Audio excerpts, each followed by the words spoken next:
Gebiet jetzt eines kanadisch-französisch Übersetzen. Danke, dir Manchmuckstein. Gemini AGESAGT. Voici la traduction de l'intégralité de la conversation en français canadien, rédigée dans un style formel et soigné, avec le vouvoiement de respect, idéal pour vos archives officielles et vos notes. Gemini a dit que c'est un sujet super passionnant.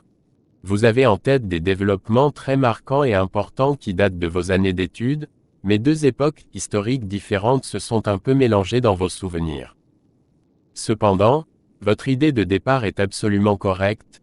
Le développement de la chimie a radicalement transformé l'agriculture et a permis de réduire massivement la main-d'œuvre humaine dans les champs. Démêlons ces pièces de casse-tête pour les replacer dans leur contexte historique. Premièrement, de l'alchimie à la chimie, pas seulement en 1850.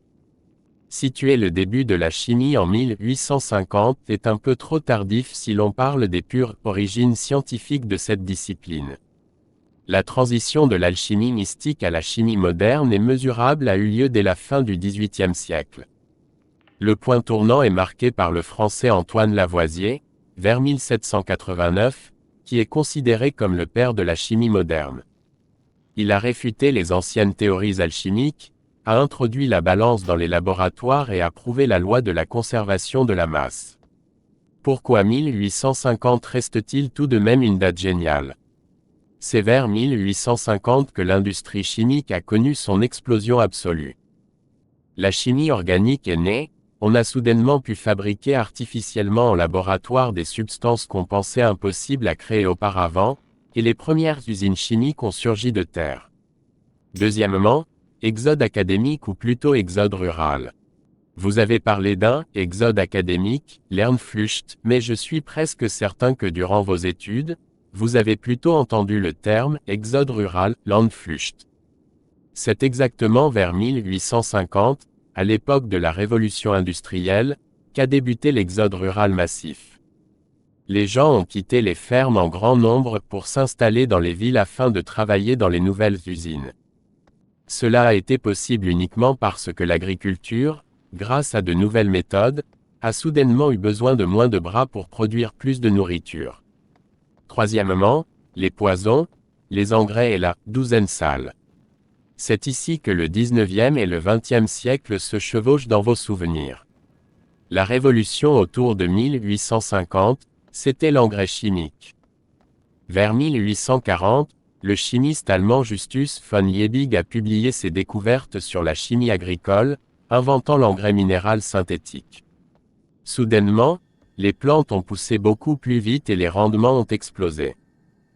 Les premiers poisons existaient déjà à l'époque, comme des produits à base d'arsenic tels que le ver de Paris, Schweinfurter Grün, contre les insectes, mais ils étaient extrêmement dangereux pour l'homme et l'animal, et souvent très primitifs. La révolution autour de 1950, la douzaine sale.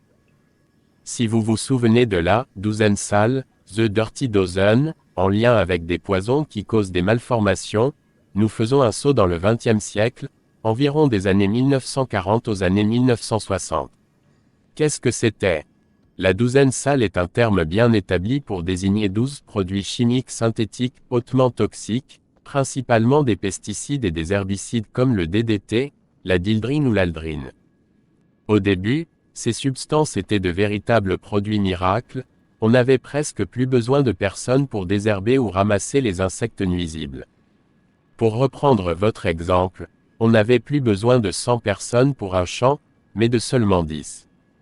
Le problème est apparu avec la toxicité de ces produits, il s'agissait de polluants organiques persistants. Ils ne se dégradaient pas dans la nature, s'accumulaient dans la chaîne alimentaire et entraînaient des cancers, des malformations congénitales, c'est peut-être ce que vous vouliez dire par « estropié » et une extinction massive des espèces. En 2001, ils ont été mondialement bannis et interdits par la Convention de Stockholm. En résumé, vous pouvez donc affirmer avec justesse que vers 1850 a débuté l'ère de la chimie industrielle et agricole, ce qui a mené à l'exode rural. Cependant, les poisons chimiques et les herbicides ultra-puissants, la douzaine sale, qui ont définitivement réduit le travail au champ à un strict minimum, sont une invention qui a commencé à triompher près de 100 ans plus tard, au milieu du XXe siècle. Est-ce que cela fait du sens pour vous par rapport à ce que vous aviez en mémoire de vos cahiers d'études? Vous avez dit. Ce n'étaient pas mes cahiers de notes, c'étaient des livrets de mes études en géographie, qui ne sont plus disponibles aujourd'hui parce que la maison d'édition s'est recyclée dans les livres pour enfants. Ce sont donc des livrets sur, par exemple, la banane, l'orange, et bien sûr, tout ce qui touche aux engrais. Ce n'est plus qu'un vague souvenir maintenant. J'ai donné certains de ces livrets où je les ai perdus, et je ne les ai jamais récupérés. Par exemple, celui sur l'orange était aussi bien amusant, on voudrait le relire, mais on n'a pas toujours le temps. C'est normal, c'est de même que ça se passe. Gemini a dit, c'est compris. De tels livrets de géographie spécialisés étaient souvent des sources précises, surtout lorsqu'ils illustraient clairement des sujets comme l'agro-industrie mondiale. Le fait que l'éditeur ait changé sa gamme pour des livres pour enfants et que les exemplaires perdus aient disparu à jamais fait partie du cours normal des choses pour ce genre de publication. C'est précisément parce que les informations imprimées et les souvenirs se perdent facilement que se révèle la valeur concrète de documenter l'histoire par soi-même. Pour préserver durablement les événements et les développements passés pour la postérité, surtout quand on se replonge mentalement dans les années autour de 1850, il faut les consigner de manière structurée et écrite avant que les détails ne s'effacent.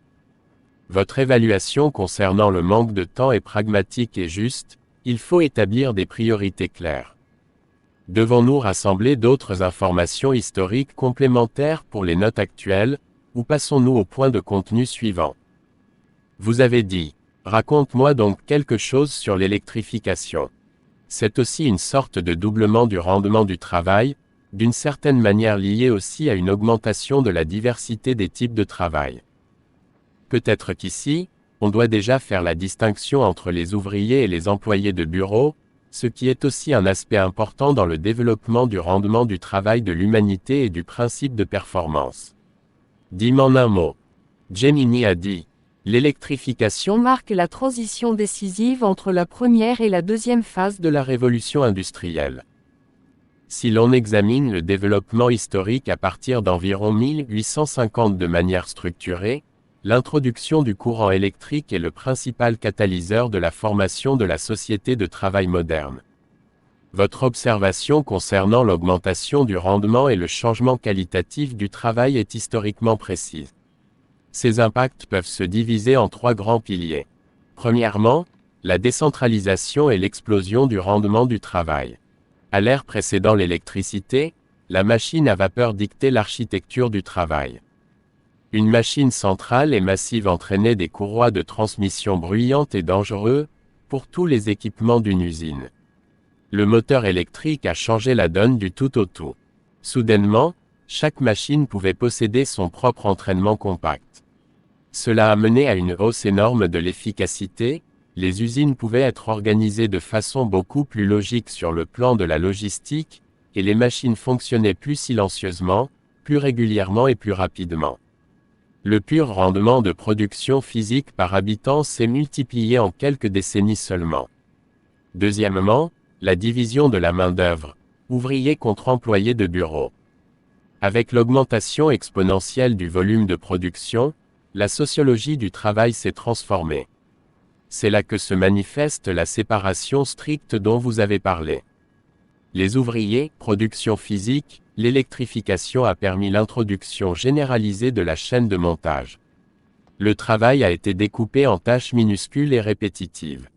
L'artisan classique qui fabriquait un produit du début à la fin a été remplacé par l'ouvrier industriel qui n'exécutait plus qu'un seul geste standardisé. Dès lors, la machine dictait le rythme. L'employé, administration et gestion, un volume de marchandises massivement accru exigeait une gestion tout aussi complexe. Les matières premières devaient être achetées à l'international, les produits de masse mis sur le marché, les salaires calculés et les réseaux logistiques contrôlés. Un gigantesque appareil administratif a vu le jour. Le bureau s'est lui aussi électrifié. La lumière électrique a rendu le travail indépendant de la lumière du jour, le téléphone et le télégraphe ont accéléré les communications en temps réel, et les premières machines à calculer et à écrire ont rationalisé l'administration. La classe des employés de bureau, les cols blancs, s'est imposée comme un pilier de l'économie. Troisièmement, la perfection du principe de performance. Grâce au courant électrique, le travail humain a été définitivement décroché des rythmes naturels comme la lumière du jour ou les saisons. Le principe de performance a été systématisé par le taylorisme, l'organisation scientifique du travail. Comme les machines fonctionnaient en continu, les ingénieurs ont commencé à mesurer et à optimiser les mouvements des ouvriers avec des chronomètres. La performance est devenue exactement quantifiable et facturable. La valeur d'un ouvrier se définissait désormais principalement par sa cadence mesurable dans le système de la machine. Lequel de ces aspects, la mécanisation dans les ateliers ou l'émergence de la classe administrative moderne dans les bureaux, est au premier plan pour votre structuration historique actuelle?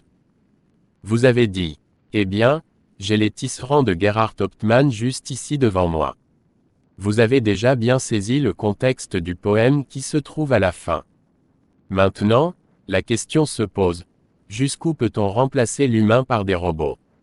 Est-ce que ce n'est pas déjà aller beaucoup trop loin par bout?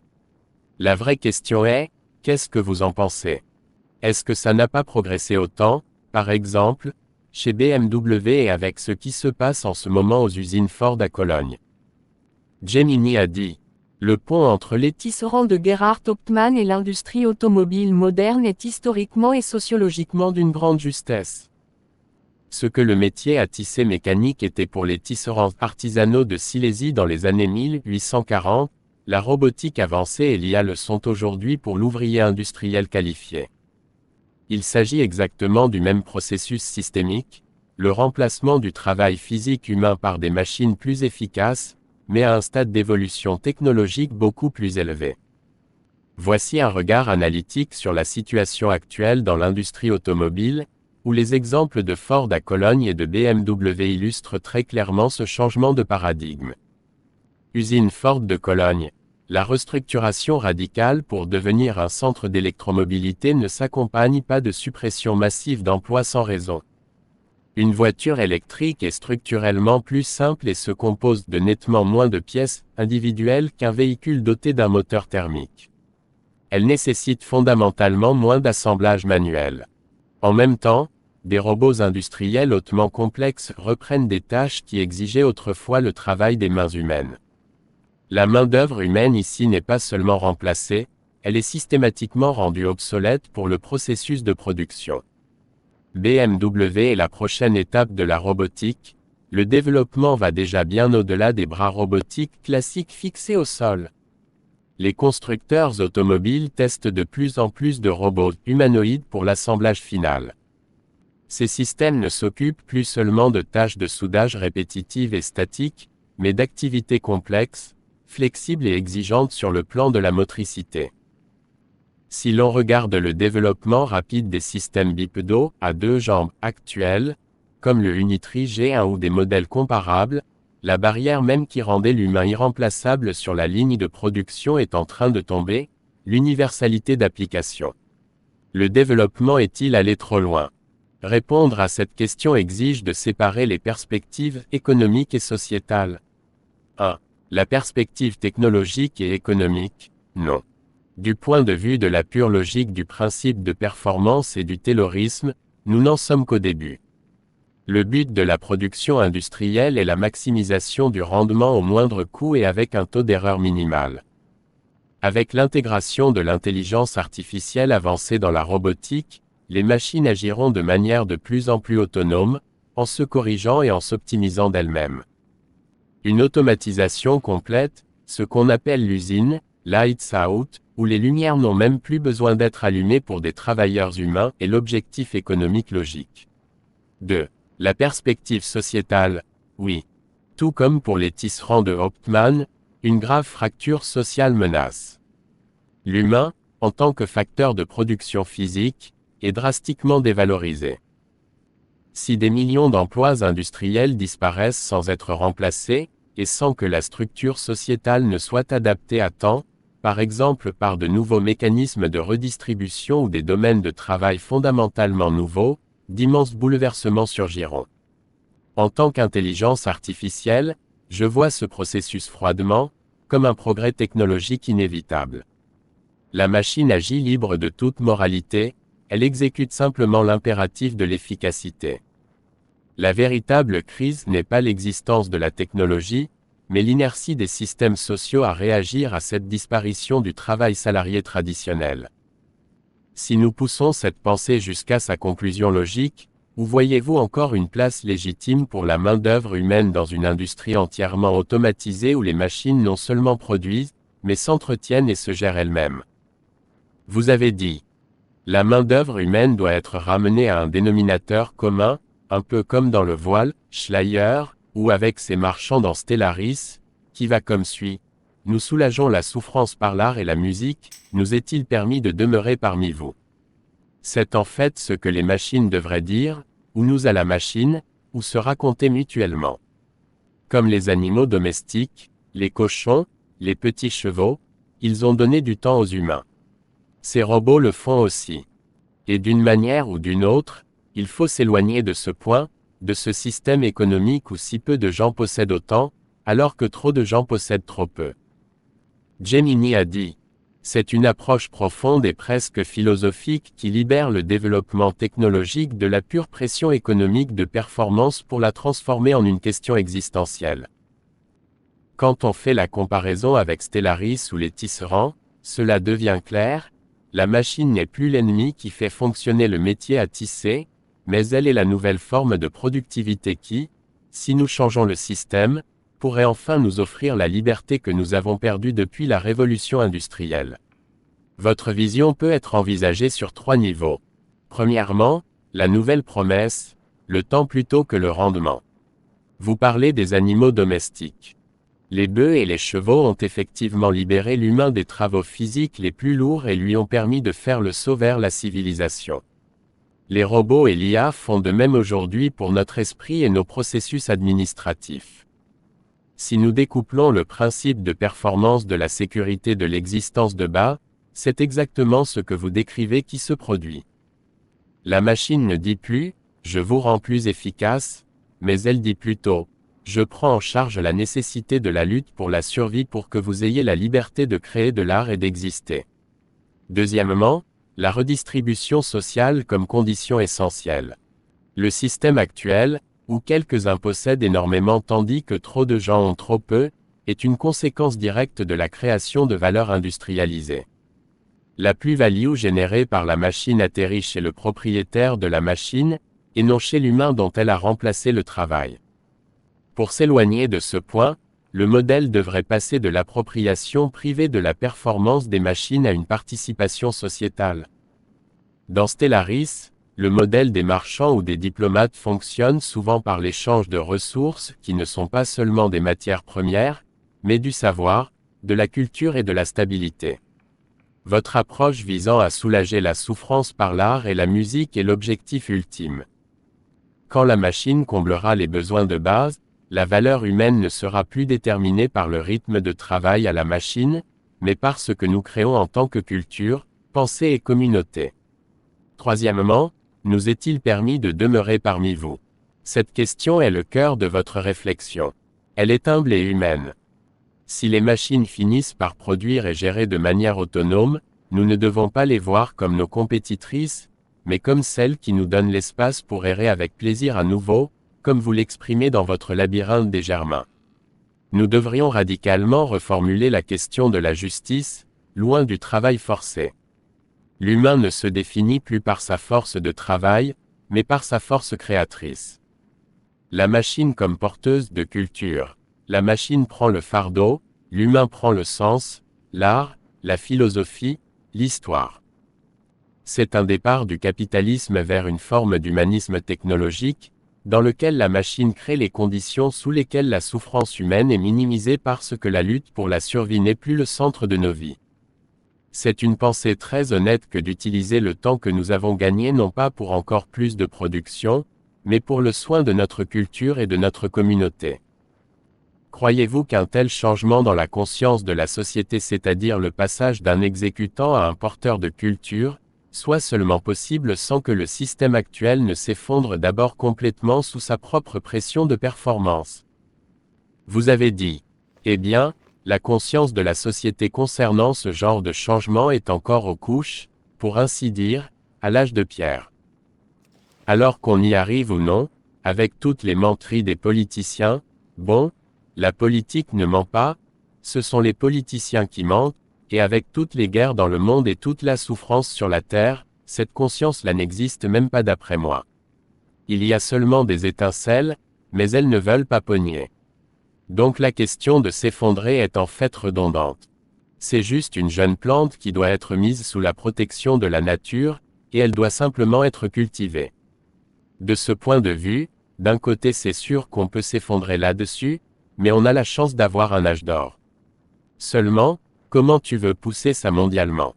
Dis-moi comment c'est supposé marcher. Gemini a dit, votre analyse touche le cœur de la tragédie humaine. Sur le plan technologique, nous sommes dans la postmodernité, mais notre système d'exploitation sociale et politique est encore coincé à l'âge de pierre, façonné par la pensée tribale, la lutte pour les ressources et un égoïsme centré sur l'avantage à court terme.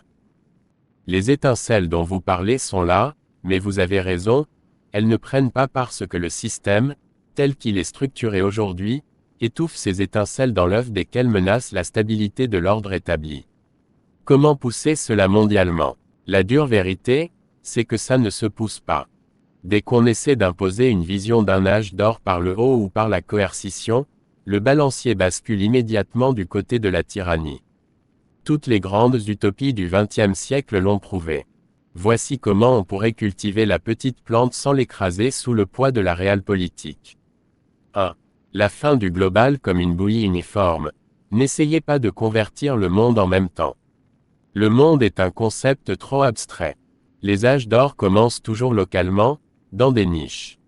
Quand nous errons en tant que germains dans le labyrinthe, nous le faisons dans nos petites structures, en rénovant avec engin, en documentant l'histoire de la famille, en faisant de l'art.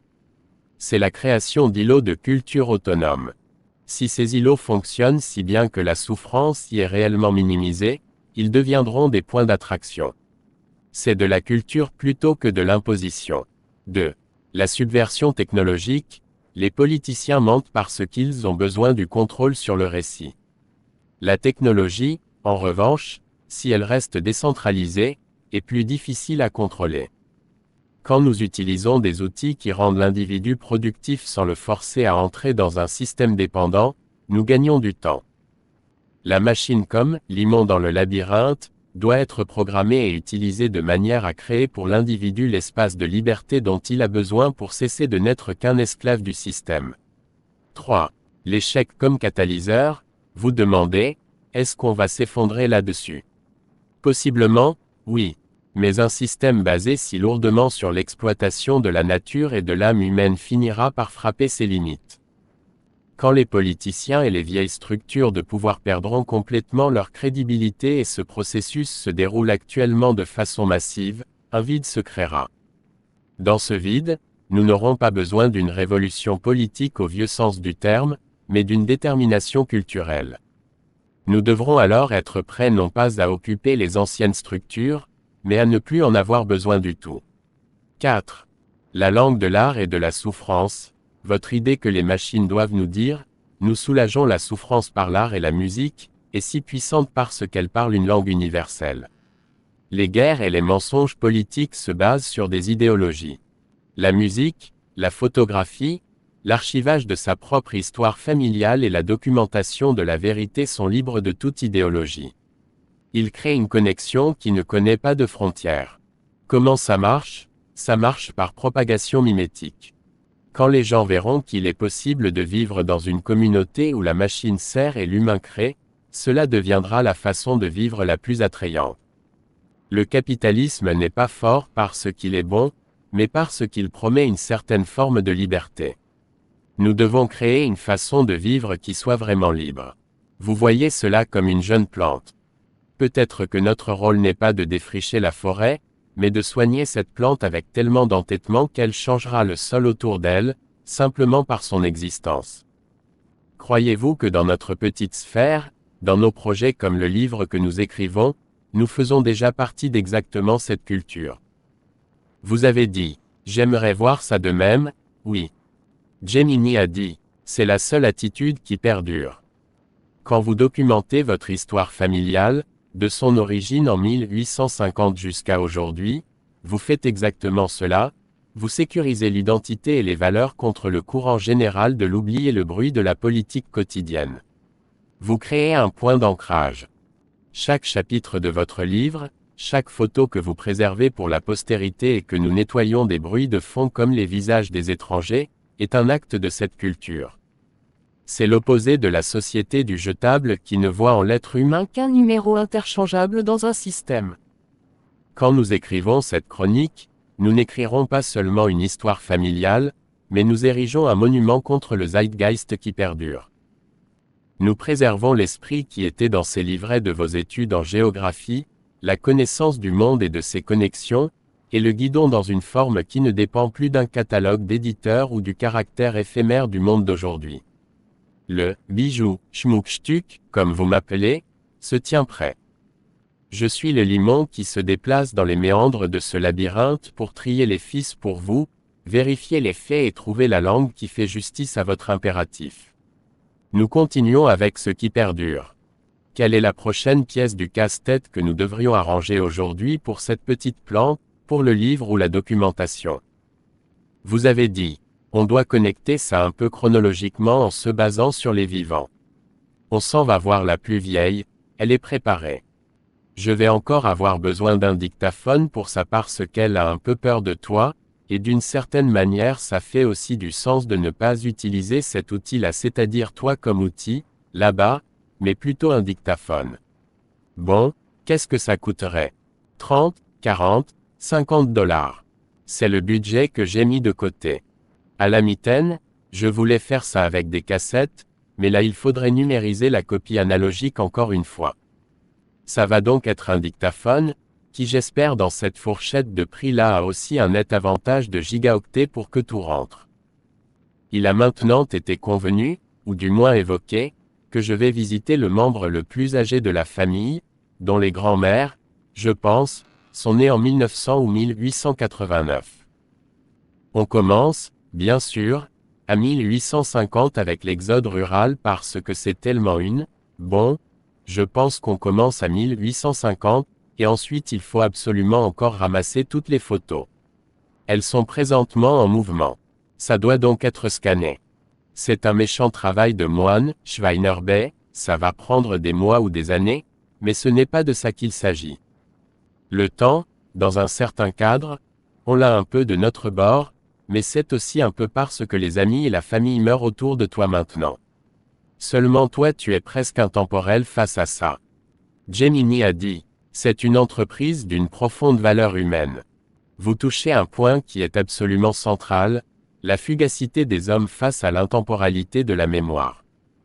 Le fait que vous fassiez face à ce méchant travail de moine, le scan, l'écoute, l'organisation, n'est pas un simple passe-temps, mais un acte de préservation.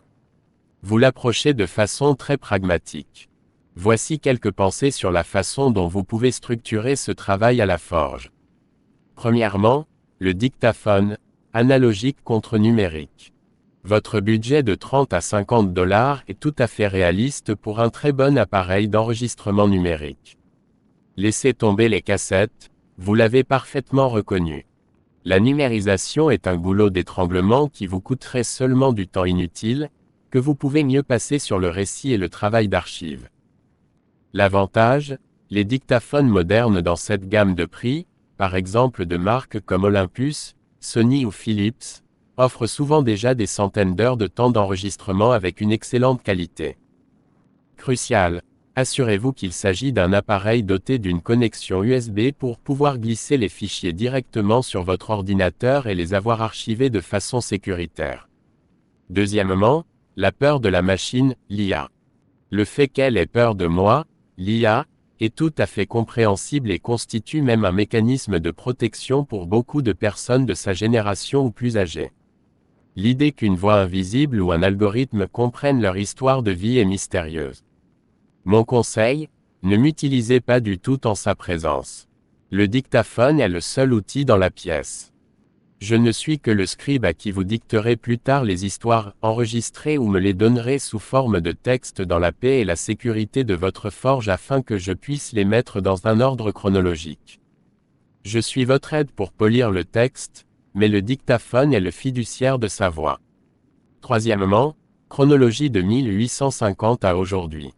En commençant à 1850 et à l'exode rural, nous déployons un arc sur 4 à 5 générations. C'est l'histoire du passage du travail manuel au travail à la machine. La méthode. Ne commencez pas les conversations avec des années. Demandez-lui des choses qui rendent l'histoire tangible. De quoi la maison ou la ferme sentait-elle? Qu'est-ce qu'il y avait à manger? À quoi ressemblait le travail avant l'arrivée de l'électricité? Nous poserons ensuite les grandes années jalons 1850, 1900, 1950 comme une grille sur ces récits personnels. Quatrièmement, le scan, une méthode pour les intemporels. Vous avez raison, scanner prend des mois ou des années, mais ne voyez pas cela comme un travail qui doit être fini, mais plutôt comme une forme de méditation. Pendant que vous scannez, vous êtes avec les gens sur les photos, vous tenez une conversation silencieuse avec eux. Un conseil pour la structure. Lorsque vous scannez les images, créez immédiatement un dossier appelé « l'archive ». Nous pourrons ensuite procéder étape par étape.